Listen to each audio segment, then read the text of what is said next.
우리 주님의 은혜와 평강이 이 시간 하나님께 영과 진리로 예배하는 모든 성도님들께 넘치기를 바랍니다.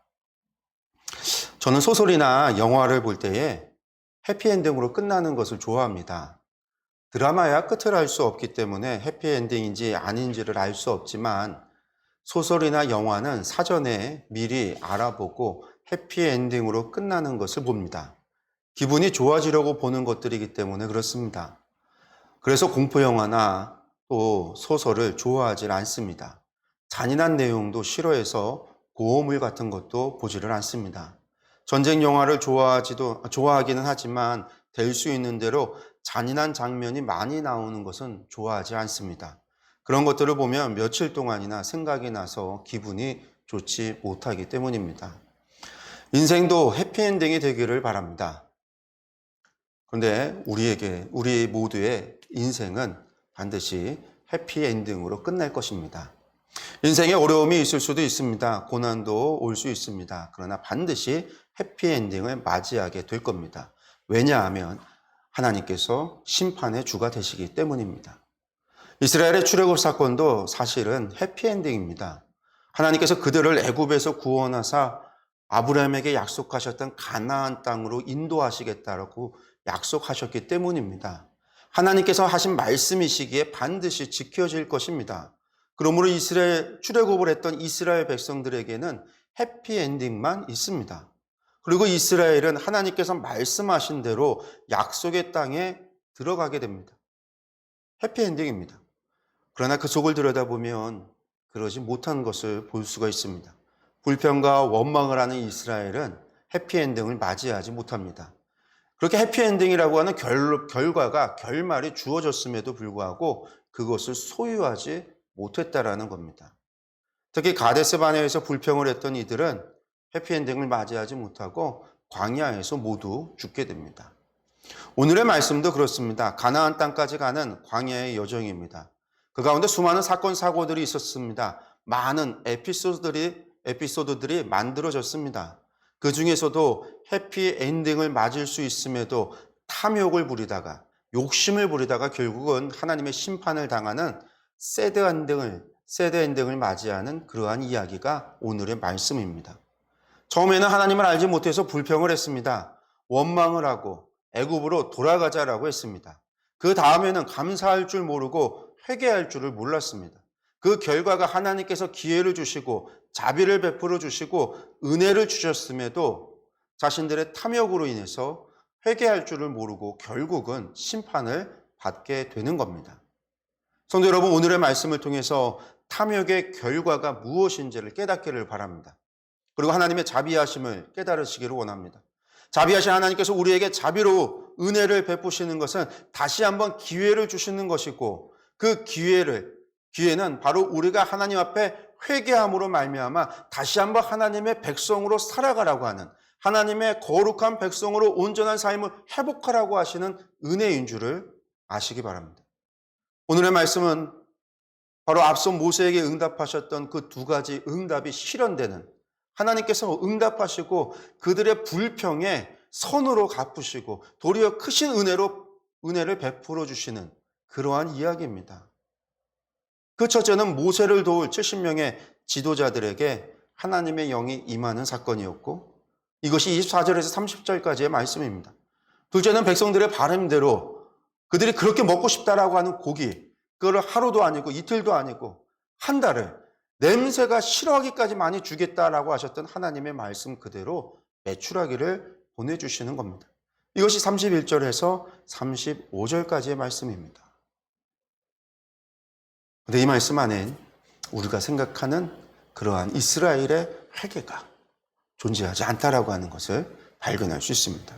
우리 먼저 이 70명의 지도자들에게 하나님의 영이 임하는 말씀을 좀 보겠습니다. 그 중에서도 24절에서 25절의 말씀을 먼저 보겠습니다. 모세가 나가서 여호와의 말씀을 백성에게 알리고 백성의 장로 70인을 모아 장막에 둘러 세우매 여호와께서 구름 가운데 강림하사 모세에게 말씀하시고 그에게 임한 영을 70 장로에게도 임하게 하시니 영이 임하신 때에 그들이 예언을 하다가 다시는 하지 아니하였더라. 아멘. 하나님께서 모세와 함께 백성의 짐을 감당할 70명의 장로들에게 하나님의 영을 임하게 하셨습니다. 이로써 이제 모세는 혼자서는 질 수 없습니다라고 했던 이 백성들의 짐을 장로 70명과 함께 나눠질 수 있게 된 겁니다. 사실 모세도 하나님 앞에 불만을 터뜨렸습니다. 왜 저를 불러서 백성의 지도자로 세우셨습니까? 차라리 저를 죽여주십시오라고 불평을 터뜨렸습니다. 그러나 하나님께서는 그런 모세의 불평에 화를 내시고 진노하시기보다는 그가 하는 소리를 들으시고 해결할 수 있는 방법을 세워주셨습니다. 성도 여러분, 이처럼 하나님께서는 좋으신 분이십니다. 하나님께서는 결코 당신의 종들이 처한 문제를 외면치 않으십니다. 우리는 그냥 민수기 1을 읽어가면 이스라엘이 불평하며 하나님께서 그냥 바로 즉각적으로 치셔서 그들을 죽이시고 또 죽이시고 했다라고만 알고 있습니다. 그래서 이제 도울 김용욱 같은 경우는 이 민수기, 구약의 성경을 읽어나가고 민수기에 읽어나가면 그냥 자신의 백성을 죽이시는 백정 같은 신이 있다라고 이야기를 했습니다. 그런데 사실 그 안의 내용을 들여다보면 그렇지가 않습니다. 오늘 모세는 하나님 앞에 죄를 지은 겁니다. 감히 하나님 앞에 불평하고 원망하며 자신을 죽여달라고 소리를 쳤습니다. 그러나 하나님께서는 그의 그 소리에 선으로 갚으신 거죠. 그의 짐을 대신 나눠줄 장로 70명을 세워준 겁니다. 이처럼 하나님께서는요, 당신의 종들이 처한 문제를 외면하지 않는다라는 겁니다. 반드시 그 문제를 해결할 수 있는 대책을 세워주시는 하나님이십니다. 선지자 엘리야가 있었습니다. 그는 하나님께 세움을 받은 선지자입니다. 우리가 너무나 잘 아는 선지자죠. 그는 북이스라엘의 아합의 왕의 악행을 경고했고 하나님의 가뭄, 심판을 예언을 했습니다. 그러자 아합 왕이 엘리야를 잡으려고 합니다. 엘리야는 아합 왕을 피해야만 했습니다. 그가 그리 시냇가에 피하였을 때 하나님께서는 까마귀를 통해서 아침과 저녁으로 고기와 떡을 물어다 주게 하셨습니다. 또 그리 시냇가에 이 물이 말랐을 때에는 사르밧 과부에게로 엘리야를 인도하셔서 그녀의 공개를 받도록 하셨습니다. 그렇습니다. 하나님께서는 결코 당신의 종들을 대책 없이 사지로 내보내시는 분이 아니십니다. 언제나 그들과 함께 하시며 그들이 당한 모든 문제를 능히 감당할 수 있도록 대책을 마련해 주시는 분입니다. 그래서 사도 바울은 사람이 감당할 시험 밖에는 너희가 당한 것이 없나니 오직 하나님은 미쁘사 너희가 감당하지 못할 시험 당함을 허락하지 아니하시고 시험 당할 즈음에 또한 피할 길을 내사 너희로 능히 감당하게 하시느니라 이렇게 선포했습니다. 그러므로 성도 여러분, 우리는 결코 문제 앞에서 낙심할 필요가 없습니다. 비록 우리들의 눈으로 보기에는 너무 커 보이고 도저히 해결될 수 없을 것 같은 문제일지라도 하나님께서 함께 하시는 한 반드시 해결되고야 말 것입니다. 비록 우리가 한순간 감정에 휩싸여서 불평을 할 수 있지만 하나님께서는 그런 불평 소리에도요, 진노하기보다는 우리의 사정을 먼저 더 생각하시고 우리를 더 긍휼히 여겨주시고 우리의 문제를 해결해 주신다라는 겁니다. 그러므로 우리는 문제 앞에서 오직 하나님께 기도하며 그의 도우심을 기다리는 자들이 되어야 할 것입니다. 그래야 할 때 하나님께서는 반드시 우리에게 이 문제를 해결할 수 있는 길을 보여주셔서 능히 그 문제를 감당하게 해 주실 것입니다.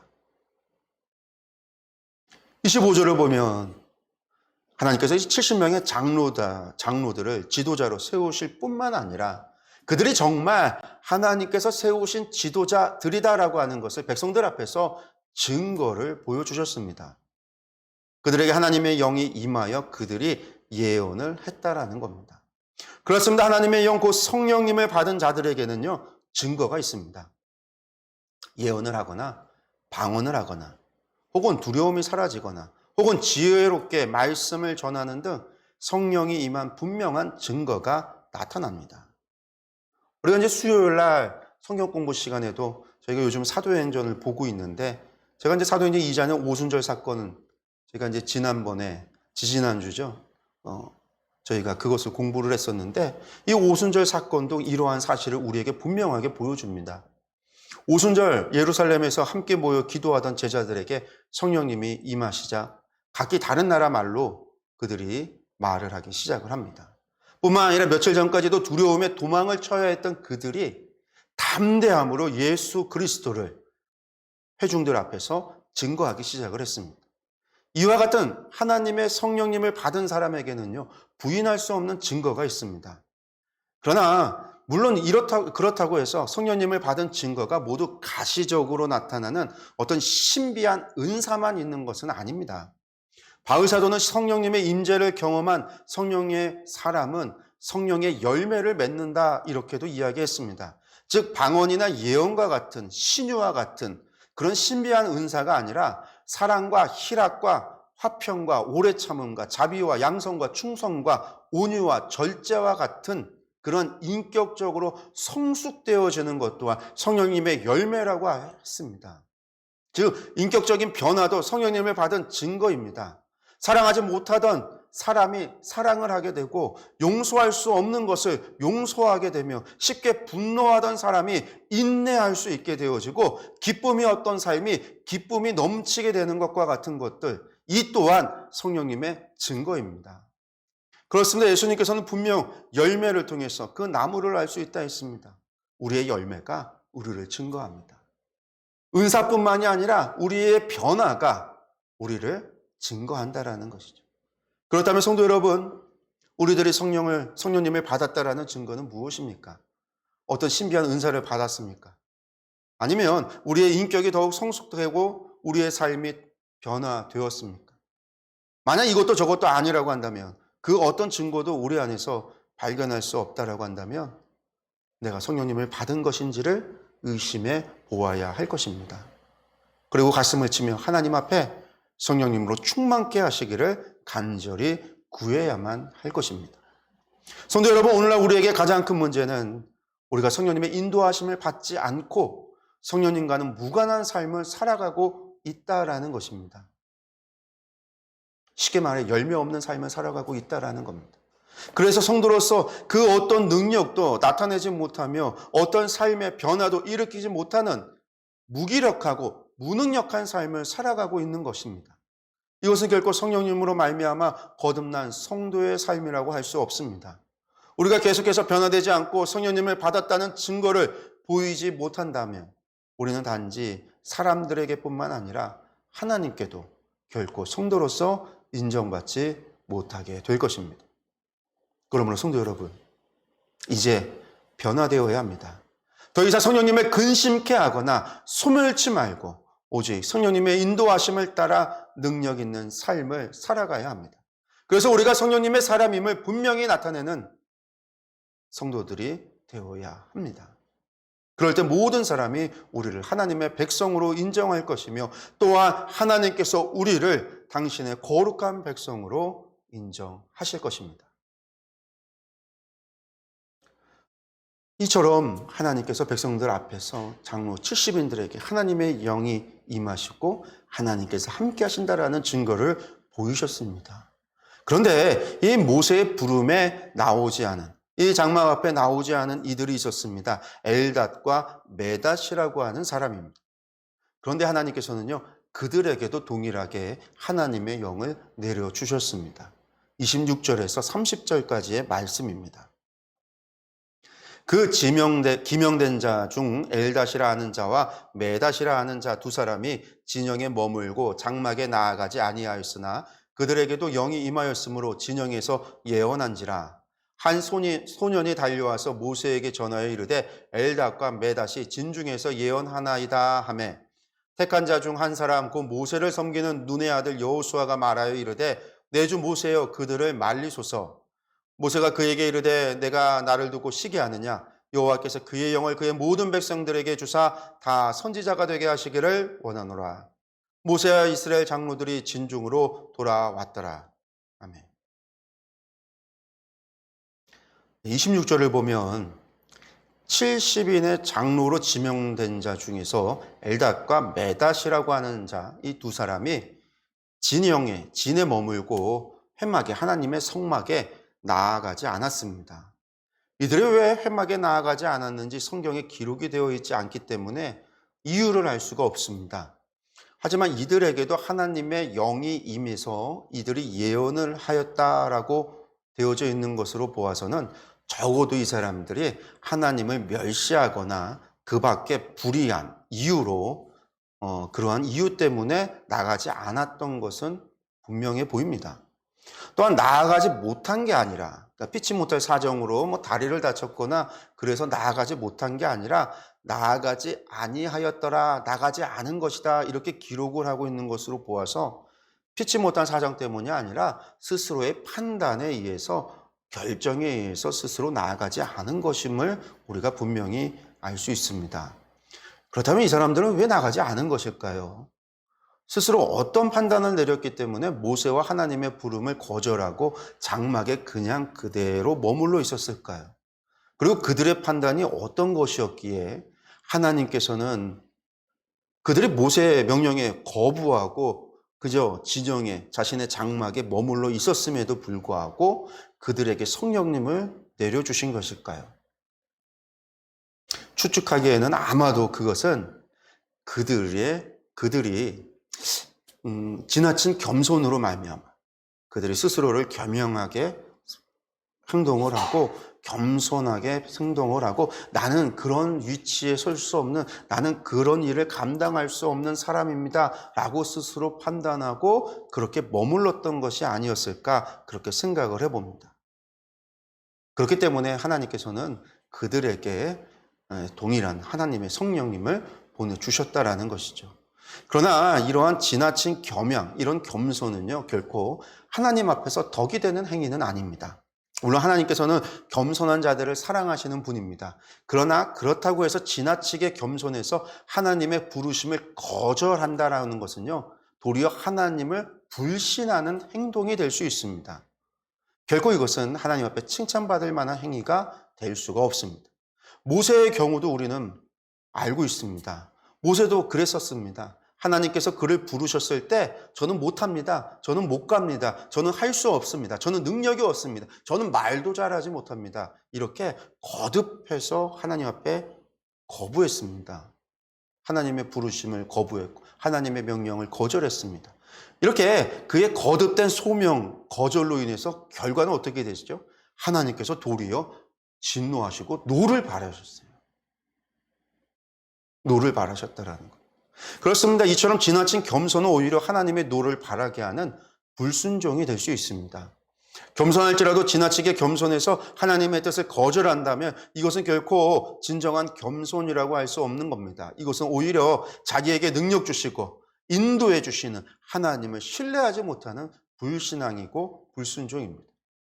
그런데 오늘날에도 이와 같은 지나친 겸손으로 하나님께 불순종하는 경우가 우리 가운데 너무나도 많습니다.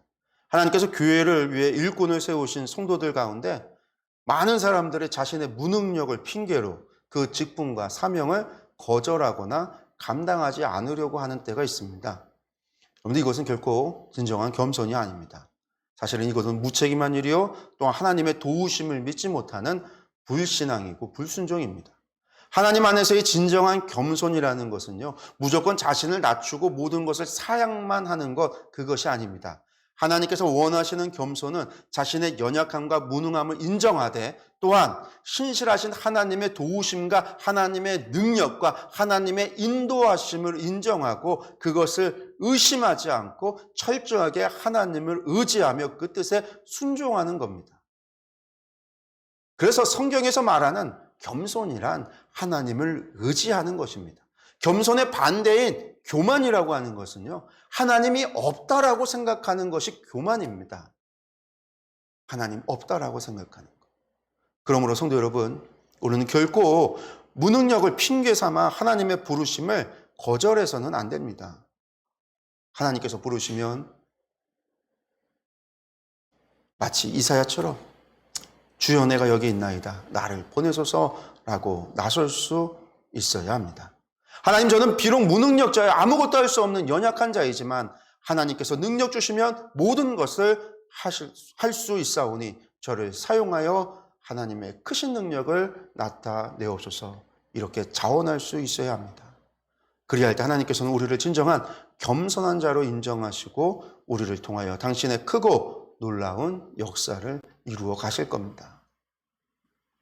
모세가 하나님 앞에 부름받을 때 그에게 능력이 있어서 그를 부르신 게 아닙니다. 이미 나이 80이 돼서 힘도 능력도 다 잃어버린 그때에서야 하나님께서 모세를 들어 애굽을 심판하고 이스라엘을 구원하셨고 하나님의 나라를 세우신 겁니다. 모세의 능력으로 된 것이 아니라 하나님이 능력 주시는 그 능력 안에서 모세가 순종함으로 이루어졌다라는 사실을 기억하시기 바랍니다. 이렇게 모세를 도와서 이스라엘의 짐을 함께 나눠질 그 70명의 장로들을 세우신 하나님께서는 이번에는 백성들의 불만을 해결하기 위해서 약속하신 고기를 보내주십니다. 즉 메추라기를 보내어 주십니다. 31절에서 32절의 말씀을 보겠습니다. 바람이 여호와에게서 나와 바다에서부터 메추라기를 몰아 진영 곁 이쪽 저쪽 곧 진영 사방으로 각기 하루길 되는 지면 위 2규빗쯤에 내리게 한지라. 백성이 일어나 그날 종일 종야와 그 이튿날 종잇도로 메추라기를 모으니 적게 모은 자도 10호멜이라. 그들이 자기들을 위하여 진영 사면에 펴두었더라. 아멘. 하나님께로부터 나온 바람이 바다에서부터 메추라기들을 몰아서 진 사방으로 하루길 되는 지면 위 2규빗쯤으로 내리게 했다라고 기록하고 있습니다. 여러분들 이것은 엄청난 양입니다. 여러분들 하루길이라고 하면 약 32km 정도를 이야기합니다. 근데 그리고 이제 2규빗, 높이가 2규빗이라고 하면 한 규빗이 45cm, 팔꿈치에서 손끝까지거든요. 그러니까 2규빗 하면 90cm, 약 1m 정도의 길입니다. 그러니까 이제 사방, 각기 하루길이라는 건 동, 서, 남, 북 이렇게 해서요. 이 동서남북으로 각기 하루길이에요. 그러니까 가로로 64km의 정사각형 면적에 높이 1m 정도로 메추라기가 쌓였다라는 말입니다. 뭐 혹자는 메추라기가 그만큼 쌓였다는 건 말이 안 되고 메추라기가 날라와서 이 1m 정도 높이에서 이렇게 떠다녔다. 그걸 주었다. 어쨌든 그렇게 많은 면적에 수많은 메추라기가 날라와서 이렇게 파다닥 거리면서 도망가지 못하고 땅에서 그러고 있는 걸 주었다. 이렇게 이야기하는 사람도 있습니다. 그런데 이제 그 메추라기를 갖다가 줍는데 한 사람당 적게 모은 사람도 10호멜이라는 거예요. 한 호멜이라는 거는요, 당나귀가 질 수 있는 양이에요. 이제 오늘 한 230리터 정도 이야기합니다. 그러면 이제 그 석유 드럼통 보셨어요? 우리 강대상만한 석유 드럼통? 이런 게 한 호멜 정도 된다고 생각하면 돼요. 이런 걸로 10개, 2,400리터. 그러니까 이런 걸로 10개 정도 분량이에요. 10개 채우면 저희 강대상 뭐 다 채우겠죠. 뭐. 이 정도의 분량을 잡은 사람도 메추라기를 주었다라는 거예요. 상상할 수도 없을 만큼 엄청난 양입니다. 하나님께서 이스라엘 백성들이 원하는 만큼의 고기만 주신 것이 아니라 그들이 원하는 것을 넘어서 상상조차 할 수 없었다. 모세가 그랬잖아요. 하나님께서 하루도 아니고 이틀도 아니고 열흘도 아니고 한 달 동안 냄새가 싫어해서 신물 날 정도로 많은 고기 주겠다 했더니 모세가 그랬잖아요. 어떻게 그렇게 줄 수 있습니까? 우리 가지고는 소양 다 잡아도 그러고 안 됩니다. 말도 안 되는 소리 하지 마십시오. 모세도 그랬어요. 그랬더니 하나님께서 화가 나셔서 여호와의 손이 짧으냐 그렇게 진노하셨잖아요. 그 말 그대로 하나님께서 상상조차 할 수 없었던 양을 쏟아 부어 주신 겁니다. 이처럼 하나님은 인간의 모든 필요를 넘치도록 채워주실 수 있는 능력의 하나님이십니다. 하나님께서 원하시기만 한다면 그 어떤 것도 불가능한 것은 없습니다. 이스라엘 사람들은 그저 애굽에서 살면서 배워왔던 대로 우상들은 한 가지씩만 할 줄 아는 그러한 우상들, 그러한 신들로만 알고 있었기 때문에 하늘에서 만나는 대로 주셔서 고기는 주실 수 없는 하나님으로 알고 그렇게 원망하고 불평하고 하나님께 기도조차 할 생각을 하지 못했는데 모세조차도 하나님께서 날마다 만나는 주시지만 고기는 줄 수 없다라고 그렇게 생각을 했었는데 하나님께서는 불가능한 것이 없었어요. 전능하신 하나님이시라는 거예요. 우리가 북이스라엘의 역사를 보면은요, 여러분들 아람 군대에 의해서 그들이 포위돼서 사마리아 성만 남고 그렇게 온 국토가 아람에게 짓밟혔던 적이 있었습니다. 근데 이 사마리아 성이 이 아람의 군대에 둘러싸여서 오랜 시간이 지나니까 성 안에 먹을 것이 떨어져서 기근에 휩싸이는 거예요. 그러니까 나중에는 이 사람들이요, 자기 자식들을 잡아먹기 시작을 합니다. 그런 지경에 처해졌어요. 근데 이 사람들이 하나님을 잘 섬긴 사람들도 아닙니다. 북이스라엘 사람들, 이 사마리아 사람들이요. 이들은 바알을 숭배했습니다. 여호와가 하나님인 줄 알지 못하고 바알이 하나님인 줄 알고 바알을 섬겼습니다. 그런데 하나님께서는요, 그런 그들에게도 자비를 베푸셨어요. 나병 환자 4사람으로 아람의 군대를 쫓아버린 겁니다. 인간이 상상할 수 없는 방법으로 하나님께서는요, 그 아람의 강한 군대, 이스라엘의 전 국토를 유린했던 그 강한 군대를요, 나병 환자 4명으로 물리칠 거예요. 그리고 단 하루 만에 모든 곡식이 넉넉하게 돼서 모두가 풍족히 먹을 수 있도록 하셨습니다. 여러분들, 하나님의 능력에는 한계가 없다라는 거예요. 그렇습니다. 하나님께는 불가능한 것이 없습니다. 그럼에도 불구하고 많은 성도들은요, 마치 광야에서 이스라엘 백성들이 했던 것처럼 하나님의 능력을 믿지 못합니다. 그들은 삶의 문제 앞에서 절망하여 낙담할 뿐만 아니라 하나님을 원망하고 자신의 처지를 불평하고만 있습니다. 애굽의 신들은 물리칠 수 있는 하나님이시지만 자기의 문제는 해결하지 못한다라고 생각을 합니다. 나아가서 마치 하나님께서는 아무것도 하실 수 없는, 오늘날 21세기에는 하나님께서는 능력을 행사하지 못하는 것처럼 그렇게 생각을 하고 하나님께 그 어떤 기대도 하지 않습니다. 그러니 그들의 신앙에는 기대함도 소망도 없습니다. 이런 자들은 결코 하나님의 도우심을 얻을 수 없습니다. 성도 여러분, 우리는 결코 하나님의 전능하심을 의심하지 말아야 합니다. 우리의 모든 필요를 채우실 뿐만 아니라 넘치도록 복을 더하여 주시는 하나님을 온전히 의지해야 합니다. 그래서 그 어떤 위험이 닥쳐올지라도, 환난과 고난이 우리를 언습할지라도 결코 흔들리지 말고 하나님만 바라보는 성도가 되어야 합니다. 그럴 때 하나님께서는 반드시 우리를 도우셔서 그 모든 어려움에서 건져내실 뿐만 아니라 우리의 모든 필요 또한 넘치도록 채워주실 것입니다. 성도 여러분, 하나님께서는 불의한 백성들의 불평까지도 들으시고 그들의 소원을 들어주셨습니다. 하나님께서는 그냥 늘 불평만 하면 즉각적으로 화내시고 진노하시는, 늘 분노와 진노가 가득 차 있으신 그런 하나님이 아니십니다. 백성들의 불평까지도 들으시는 하나님, 그들의 원망 소리까지도 들으시면서 그들의 소원을 들어주신 겁니다. 여러분들이라고 한다면 그 상황에서 어떤 행동을 하셨겠습니까? 내가 그렇게 불평하고 원망을 하나님께 쏟아냈는데 도리어 하나님께서 저의 소리를 응답해 주셨다라고 한다면 여러분들은 어떻게 그 순간에 행동을 하시겠습니까? 하나님의 능력에 놀라며 하나님을 향하여 불평하고 불만을 터뜨렸던 자신들의 행동을 부끄러워하며 하나님께 용서를 빌어야 하지 않겠습니까? 여러분들, 그런데 이스라엘 백성들은 그렇게 하지 않았습니다. 33절에서 35절의 말씀입니다. 고기가 아직 이 사이에 있어 씹히기 전에 여호와께서 백성에게 대하여 진노하사 심히 큰 재앙으로 치셨으므로 그곳 이름을 기브롯 핫다하라 불렀으니 욕심을 낸 백성을 거기 장사함이었더라. 백성이 기브롯 핫다하에서 행진하여 하세롯에 이르러 거기 거하니라. 아멘.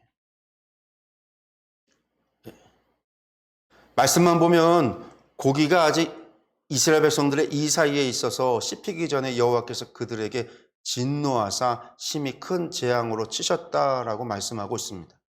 이렇게 보면 하나님께서 뒤끝이 있는 것으로 보입니다. 아니, 매출액이 줬으면 됐지. 그거 듣고선 주셨으면 준 거지. 왜 주고서는 또 맛있게 먹고 있는 사이에, 입안에 고기 씹고 있는 사이에 왜 쳐셔서 사람들을 죽이시는가. 참, 하나님 참 성격 참 이상하다. 이렇게 이제 생각해야 할 수 있는 그러한 말씀으로 보입니다. 그러니까 이제 우리가 생각하지 않고 그냥 읽으면 그렇게 보이는 거예요. 그러나 여러분들, 하나님께서는요, 앞서 이미 백성들에게 회개의 기회를 주셨어요. 이스라엘 백성들은 모세를 통해서 애굽에서 나온 것을 후회하면서 하나님을 멸시했던, 하나님께 원망을 했던 자신들의 죄악에 대한 책망을 들었습니다. 잘못했다라는 책망을 들었어요.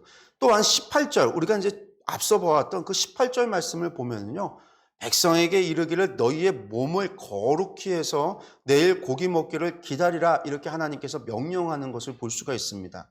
여러분들, 정결하게 몸을 거룩히 하라라고 있어요. 몸을 그냥 정결하게 하라가 아닙니다. 단순히 몸을 깨끗하게 씻어라 이런 이야기가 아니에요. 거룩히 하라라고 명령하고 계세요. 여러분들, 거룩하기 위해서는요, 반드시 회개가 필요합니다. 하나님께서는 이렇게 이스라엘 백성에게 회개를 요구하신 거예요. 그리고 이 회개를 위해서 하루의 시간을 주신 겁니다. 그럼 최소한 백성들이 하나님 앞에 진심으로 회개하고 하나님 앞에 속죄의 제물을 드리고 제사를 드리고 다시금 하나님 앞에 헌신하겠다라고 하는 번제를 드리고 이런 제사를 드리는 과정이 있어야 되고, 최소한 집에서라도 마음을 다하고 뜻을 다하고 하나님 앞에 회개하는 그런 회개의 시간을 가져야 됐다라는 거예요. 그런데 이 사람들이요, 회개하지 않았어요. 하나님께서 메추라기를 보내주시니까 이틀 동안 종일 종야, 그리고 다음날 낮까지도요, 정신없이 메추라기 줍는 데만 미쳐갖고서는 달려들었어요. 그리고 메추라기 다 줍자마자 말씀해 보면요, 메추라기 널어놨다 했잖아요. 메추라기를 잡아서 육포로 만들기 위해서 햇볕에 말리는 행동을 했다라는 거예요, 여러분들. 그 수많은 메추라기 있잖아요, 잡은 거. 그거 일일이 떠갖고 빨리 잡아서 죽여서 육포로 만들기 위해서 햇볕에 말리는 행동을 했다라는 거예요.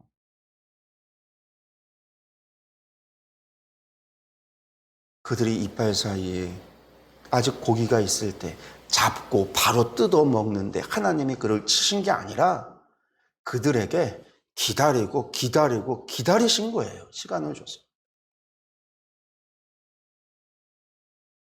성도 여러분, 이스라엘 백성들이 만약 조금의 신앙적인 양심이라도 가진 자들이었다면요, 그들은 마땅히 회개를 해야 했습니다. 하나님의 책망을 들었을 때에 즉각적으로 회개를 했던지, 아니면 몸을 거룩히 하라라고 하는 명령과 함께 하루의 시간이 주어졌을 때에 하나님 앞에 무릎 꿇고 자기들의 탐욕과 죄악을 고백하며 철저하게 회개를 해야 했습니다. 설령 그런 모든 기회를 잃어버렸다 할지라도 하나님께서 온 땅을 뒤덮는 엄청난 양의 메추라기를 내리셨다라고 한다면, 하나님의 그 놀라운 전능하신 하나님을 보았다라고 한다면, 여러분들 그때 자신들의 죄가 무엇이었는지를 깨달아야 했습니다. 전능하신 하나님을 향하여 쏟아놓았던 그 모든 원망과 멸시, 불신과 탐욕의 말에 대하여 이것이 얼마나 어리석은 일이었고 이것이 얼마나 큰 죄악이었는지를 인정해야 했습니다. 그리고 그 모든 탐욕과 죄악에서 돌이켜 회개해야 했습니다.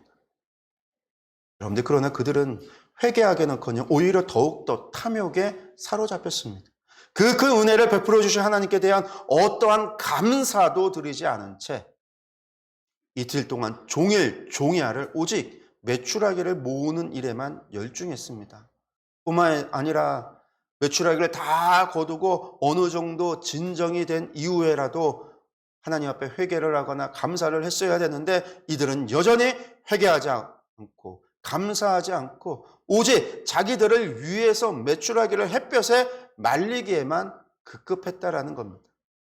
여러분들이 저는 수차례에 걸쳐서 회개할 기회가 주어졌음에도 불구하고 회개하기는커녕 오히려 탐심을 더하였던 이스라엘 백성들에게 하나님께서 재앙을 내리신 겁니다. 34절을 보면 하나님께서 이 탐심에 빠진 이스라엘 백성들에게 재앙을 내렸던 바로 그 땅, 그곳을 기브롯 핫다아와 이렇게 이름을 지었습니다. 그 의미가 탐욕의 무덤이라는 뜻입니다. 하나님께서는 이처럼 지명으로 탐심 때문에 죽임을 당한 이스라엘 백성들의 행적을 기억하게 하셨습니다. 이를 통하여 탐욕이 얼마나 무서운 결과를 초래하는지를 분명하게 경고하신 겁니다. 그렇습니다. 탐욕의 결과는 오직 죽음뿐입니다. 성경은 이 사실을 명백히 증거하고 있습니다. 몇 가지 신뢰를 살펴보면 우선 여리고 정복 당시에 아간이라는 사람이 있었습니다. 여러분들 아간은 탐욕으로 말미암아 하나님께 바쳐진 것을 몰래 취했다가 온 가족이 몰살을 당했습니다. 또 사울왕도 있습니다. 사울왕은 탐욕에 빠져서 아말렉 족속의 모든 가축과 사람을 다 진멸하라라고 했던 하나님의 명령을 어기고 상태가 좋은 가축들과 아말렉 왕을 살려두었습니다. 그 결과 하나님께 버림을 받고 비극적인 최후를 맞이하게 됩니다. 신약에는 예수님을 팔았던 가룟 유다가 있습니다. 그 은 30이 뭐라고? 그는 그것을 받고 예수님을 팔아넘겼습니다. 초대교회에는 아나니아와 삽비라가 있습니다. 그들도 탐욕으로 인하여 하나님을 속였습니다. 그들 모두 다 탐욕으로 인해서 하나님의 재앙을 피하지 못하고 비극적인 최후를 맞이하고 말았습니다. 그러므로 성도 여러분, 우리는 결코 탐욕에 사로잡혀서 하나님을 거스르는 어리석은 자들이 되어서는 안 됩니다. 때로 물질이 혹은 명예나 권세가 손에 잡힐 듯 가까이 다가와서 우리에게 핑크빛 미래를 제시하며 유혹을 할지라도 결코 그것에 현혹되어 하나님을 배반하지 말아야 합니다. 오직 하나님께서 주신 것에 만족하며 하나님만 의지하는 감사할 줄 아는 성도들이 되어야 합니다. 그때 하나님께서는 우리에게 탐욕으로는 도저히 얻을 수 없는 풍요와 만족을 넘치도록 부어주실 것입니다. 사랑하는 성도 여러분, 하나님의 책망과 수차례에 걸쳐 주어진 회개의 기회에도 불구하고 끝까지 탐욕에서 돌이키지 않았던 이스라엘 백성들은 하나님께서 주신 고기를 씹기도 전에 아직 그 고기가 이 사이에 있을 때에 하나님께서 재앙을 내리심으로 그들이 원했던, 그들이 그토록 바랬던 만족을 누리지도 못하고 죽임을 당할 수밖에 없었습니다. 이처럼 탐욕으로 얻은 것은 결코 자신에게 참 만족을 주지 못합니다. 오히려 탐욕으로 만족을 얻으려는 자들에게는 하나님의 복이 도리어 재앙으로 바뀌는 역사가 일어나고 말 것입니다. 그러므로 탐욕에 빠지지 말고 오직 성실히 일하면서 하나님의 복을 기대하는 저와 모든 성도 여러분들이 되시기를 소망합니다. 그래야 할 때 우리는 하나님의 은혜의 복을 누릴 뿐만 아니라 진정한 만족을 얻게 될 것입니다. 기도하겠습니다.